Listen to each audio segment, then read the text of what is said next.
Kelly Curtis was born in 1956, the eldest daughter of Tony Curtis and Janet Leigh. If those names do not ring a bell, let me paint the picture for you. Tony Curtis was a silver screen legend, one of the most charming and bankable stars of the 1950s and 60s. Janet Leigh was the woman who made every shower feel dangerous after her unforgettable role in Psycho. Between them, they created two daughters, Kelly and Jamie Lee Curtis, and both girls grew up with Hollywood essentially as a family business. Kelly passed away on May 30th at her home, peacefully, surrounded by nature. No cause of death has been publicly shared by the family, and that is a detail worth sitting with. Because sometimes grief is not about the how, sometimes it is just about the fact that someone is gone. The one who broke the news to the world was Jamie Lee Curtis herself, and the tribute she shared was the kind of thing that stops you mid-scroll. She did not write a press release. She did not put out a formal statement through a publicist. She wrote from the heart, calling Kelly her first friend and lifelong confidant, and saying she was jaw-droppingly beautiful and a talented actress. When an Oscar-winning actress describes her sister that way, you listen. And here is where the story gets really interesting, because Kelly Curtis lived a life that most people simply do not know about.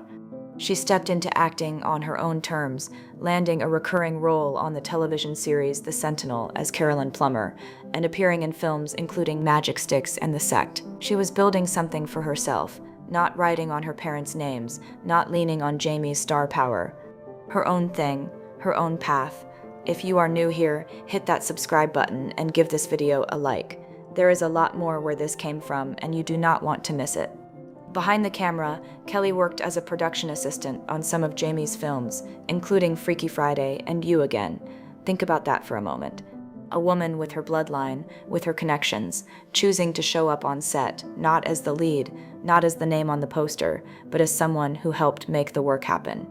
That says a great deal about who she was. And then later in life, she pivoted again.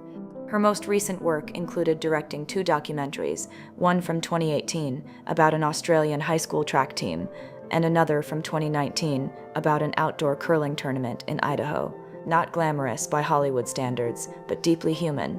She went out into the world and told stories about real people doing extraordinary things.